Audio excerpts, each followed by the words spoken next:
Greetings, dear ones. I'm Kryon of Magnetic Service. As you birth a new energy on this planet, on or about the end of 2012, that there would be shift. That the paradigm that you're used to of normality would start to move away from where it is. Some people didn't understand when I said that the increase of light on the planet would also almost immediately increase darkness. I spoke of the dark army, which is here. And the reasoning for it is because as the planet comes out of darkness, darkness will fight the paradigm shift. And it is. Dear ones, darkness smiles today. It smiles because there are those who are weeping and crying and afraid, wringing their hands in despair. Policymakers are going to work. It's a kerfluffle of energy. It makes darkness very happy. We told you it was coming. Here it is. Now the next statement. Dear ones, you cannot kill darkness. Did you hear that? You cannot kill darkness. What replaces it can only be light, period. Light replaces darkness because darkness is a passive energy. Light is an active energy. Where light exists, darkness cannot. That's physics. You are the light. But you might be missing something. I want to talk about something, just briefly. Time. Go back with me. Before humans existed, you were here, by the way, in consciousness, because you're part of everything that is. You're eternal. We've told you this many times. This planet was just forming. Life was beginning. That which is controversial, perhaps to other spiritual systems, I will say again to you, life is a common occurrence on planets like yours, period. It comes with Mother Nature. It is a mixture of the electricity, of lightning, of the magnetic grid, of the chemistry of the soil, of the things which belong to the planet. When mixed correctly, the spark of life begins. You're going to agree to that someday when you see life all over the galaxy for the same reason it is here. It was not brought to you by an angel. It was brought to you by Gaia. Gaia. And it was brought to you 4 times before Gaia got the balance right. It was a delay of life on purpose, so you would be young and present as you are now. And we've said it before, when photosynthesis started, suddenly you could exist and it could sustain itself. Gaia worked the puzzle, cooking in the kitchen for millions of years, having failure after failure until life formed so that you could be here, dear human being. Gaia. And now it is not just nature, where as you look upon the vastness of the trees, you realize that you are breathing what they are giving you. More than the trees, anything that's green, even down to the fungus, is giving you oxygen.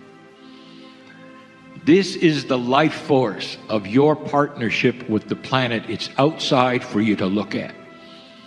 And why do I bring this up now? Because so many of you are missing this. You're not getting it. I want to give you something to think about. What is it you have in common right now with those in despair in London, You're both standing on Gaia. If you go hug a tree right now and encompass it in that energy and thank Gaia for its partnership with you, the very same rock that you're standing on, the magma that makes it what it is the same one for the one in despair across the ocean. This is the partnership with Gaia. You don't discount it, you just forget it.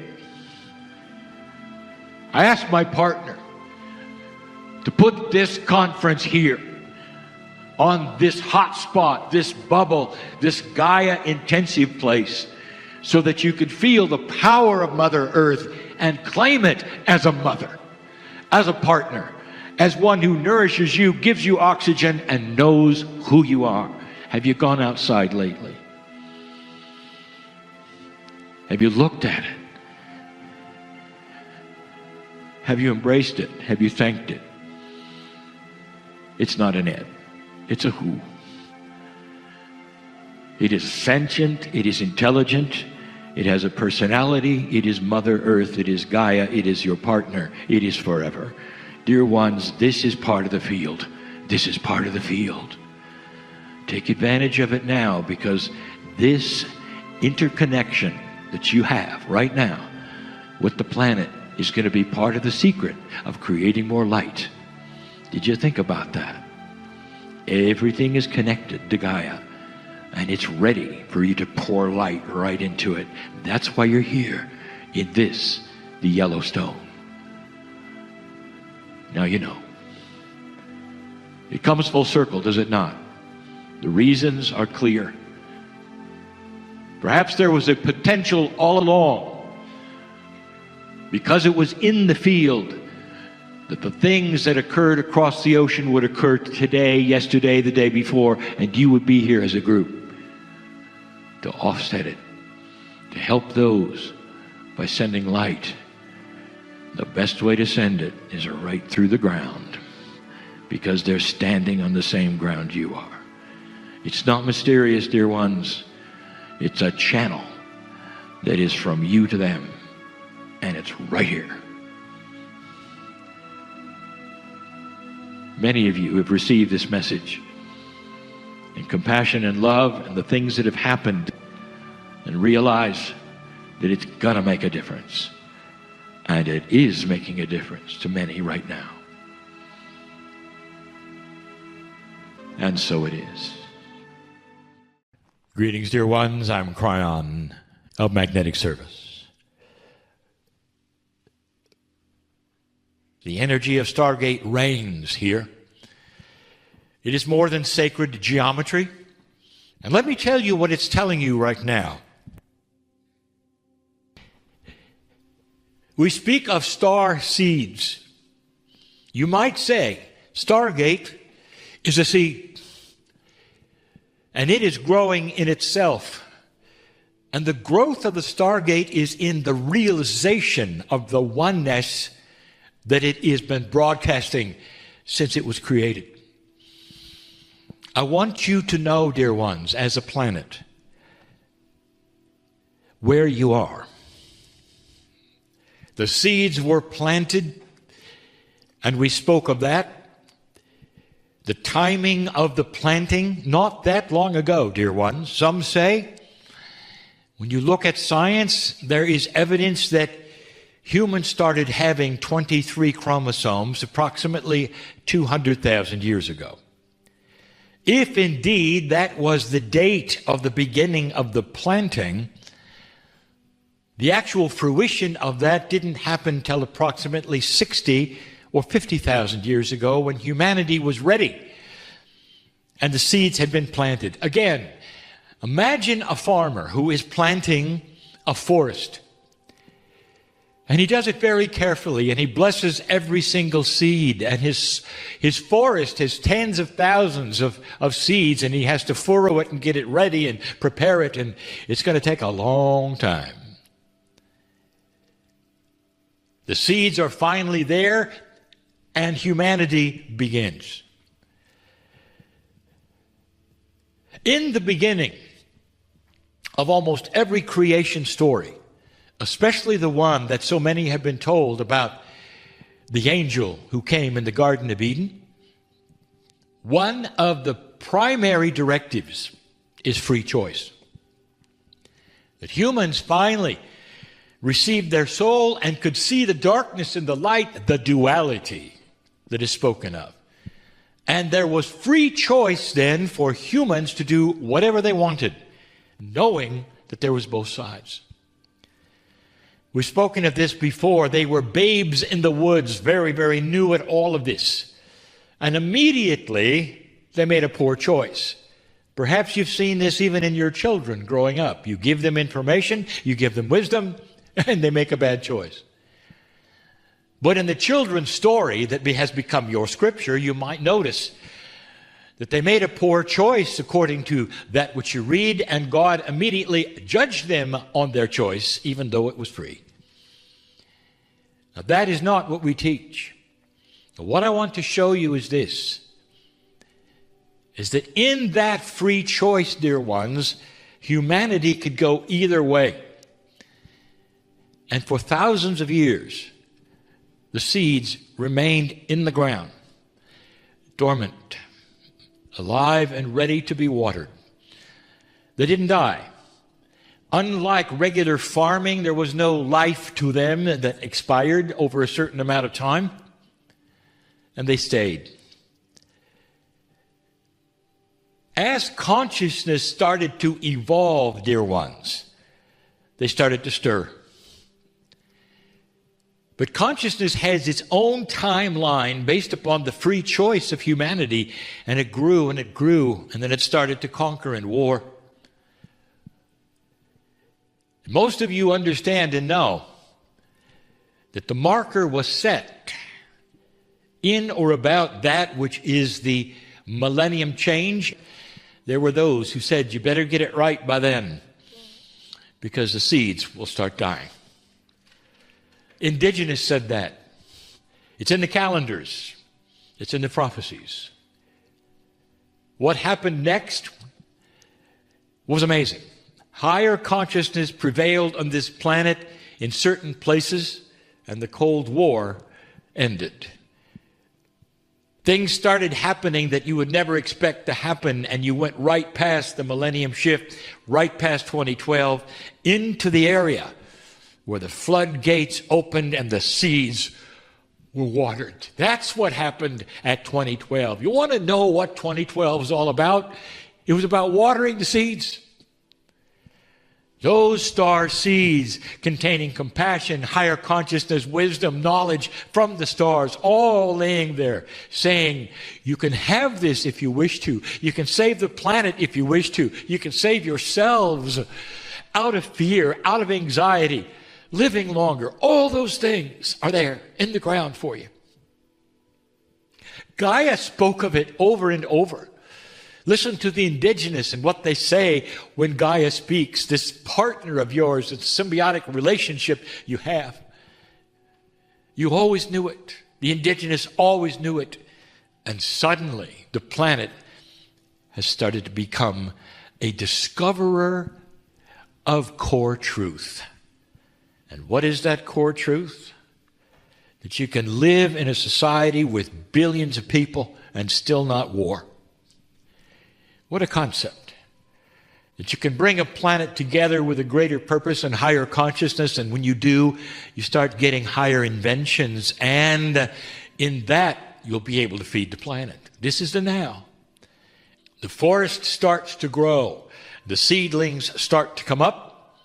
And in the process, consciousness starts to evolve, ever so slowly. One of the things that a higher consciousness brings to this party of seeds growing is many of you old souls are starting to finally remember your Akash. And that means you're starting to know what works and what does not based upon planetary experience. This is a first.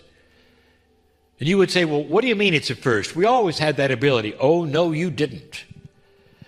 If you had, you wouldn't have gone to war over and over and over and done dysfunctional things repeatedly and repeatedly. You would have remembered that war is dysfunctional. and you didn't. Now you are. Old souls being born today, young people coming in, are starting to question, ask those, even the adults, to tell them one thing, and they're saying, well, it doesn't really make sense. And that is Akashic remembrance. That is evolution of consciousness on the planet. You're starting to see it, especially in the youth, who are starting to look at things, and instead of accept them as they are, they're questioning with common sense, is this true? Does it feel right? Does it resound to what I know because I'm an old soul?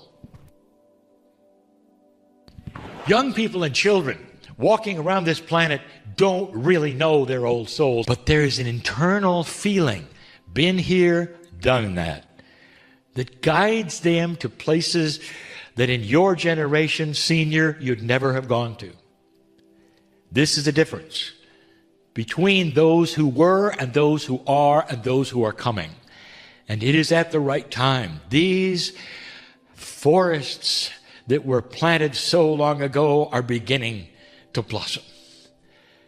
And the seedlings are becoming more mature. And that is what's going on right now. The confusion, you've never seen this before. How does it feel, dear one, to be in a culture, a society, a planet that has no predictions? You've always had predictions. All the ancients gave them to you, the scriptures gave them to you, this would happen, this would happen, this would happen, and suddenly none of them happened because they were all based on a timeline that ended in 2012. You're in a society now that has no one who is seen as the one who would predict, or the ancients who would predict. There isn't anyone telling you what's going to happen. And the reason? Because you're going to create it. You're going to create a future, and in a moment we'll talk about that no one ever has ever expected. Because in society, in history, in humanity, you always expect to happen next what happened before, and that is gone. Welcome to the new normal. And so it is.